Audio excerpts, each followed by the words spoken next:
देवभूमि उत्तराखंड में कल एक ऐसा दृश्य सामने आया जिसकी तैयारियां कई दिनों या शायद लंबे समय से चल रही थी। हल्द्वानी के बनभूलपुरा में हुए उपद्रव के दौरान 70 से अधिक वाहनों को जला दिया गया। कई वाहनों में तोड़फोड़ की गई। इस दौरान बनभूलपुरा थाने में आग से कई साल पुराने रिकॉर्ड भी खाक हो गए हैं। 50 से अधिक पुलिसकर्मी और निगम कर्मी समेत 300 से ज्यादा घायल हो गए।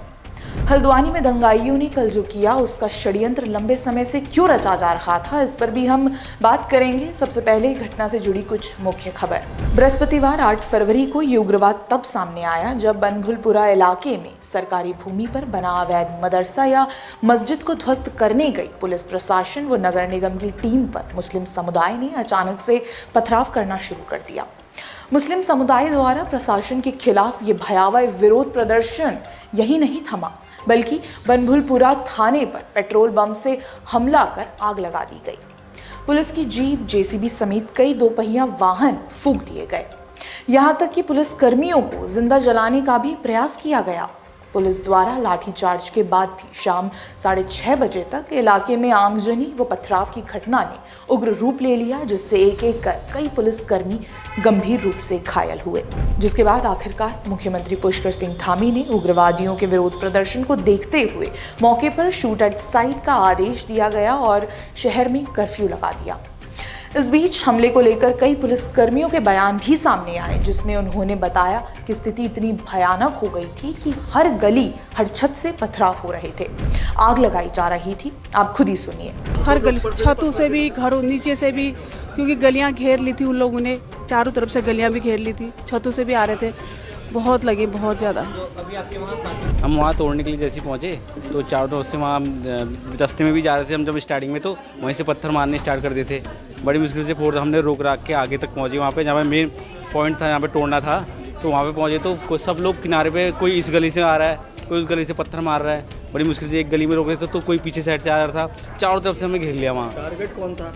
टारगेट हम ही लोग थे, हम ही लोगों को पत्थर मारे गए। और क्या कहते हैं, जब वो जो मस्जिद जो तोड़ा जा रहा था, जो मेन पॉइंट था, वो जैसे हम तोड़ा हमने उसको तोड़ने लगे तो लास्ट ही हो गया था, लगभग अंधेरा होने वाला था। तो हम जब निकल लेते तो फिर निकलते समय ज़्यादा हुई तो सब लोग सिर्फ सब पीछे आ गए हमारे। हम जिस पॉइंट से आ रहे थे निकलते हुए तो कुछ जवान पीछे छूट गए, तो कुछ जवान हमारे घायल भी हुए बस। अब सवाल यही है कि हल्द्वानी में प्रशासनिक कार्रवाई के खिलाफ कल जो हुआ उसका षड्यंत्र कट्टरपंथी कितने दिनों से रच रहे थे।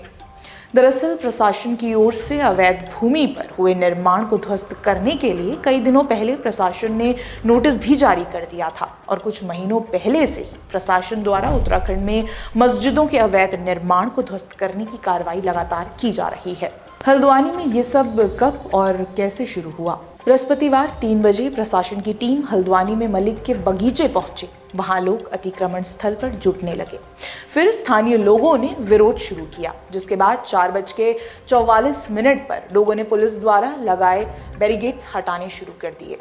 यहां से दंगाइयों ने जेसीबी रोकी और 4:55 पर हंगामा शुरू हुआ और पत्थरबाजी हुई।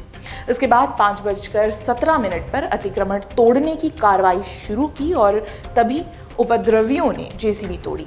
इसके बाद जवाबी कार्रवाई में पुलिस ने प्रदर्शनकारियों पर आंसू गैस के गोले दागे और फिर उपद्रवियों ने वाहनों में आग लगाई। कई पुलिसकर्मी घायल हुए और शाम के 6:30 पर उपद्रवियों ने थाना फूंका। ऐसे में कहा जा सकता है कि ये मुस्लिम कट्टरपंथियों की साजिश ही थी कि वो प्रशासनिक कार्रवाई के खिलाफ में इलाके में अराजकता फैलाएंगे, जो हमें देखने को भी मिला। हमने बीते वर्ष भी उत्तराखंड के हल्द्वानी में अतिक्रमण खाली करने को लेकर मुस्लिम समुदाय द्वारा बड़े स्तर पर विवाद देखा था, जिसमें एक विशेष गैंग द्वारा विक्टिम कार्ड खेलकर यहाँ शाहीन बाग दोहराने का प्रयास किया जा रहा था। और इस बार भी हम वही देख रहे हैं कि इस विरोध में महिलाएं बड़े स्तर पर सामने आई हैं और फिर सोशल मीडिया पर कुछ इस्लामिस्ट कट्टरपंथी इन्हें डरा हुआ मुसलमान कहते हुए इनको ऐसे हमलों के लिए प्रोत्साहन देते हैं।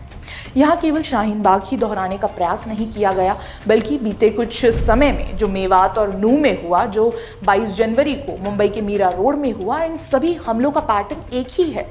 आज हर कोने में मुस्लिम समुदाय हिंदुओं के विरोध में बोल रहा है, हमले कर रहा है, यहाँ तक कि इन्हें अब प्रशासन का भी खौफ नहीं। हल्द्वानी में अब पुलिस द्वारा कड़ी से कड़ी कार्रवाई की जा रही है। इसी के साथ मामले से जुड़ी सभी बड़ी खबरों के लिए बने रहें द पैम्फलेट के साथ। धन्यवाद।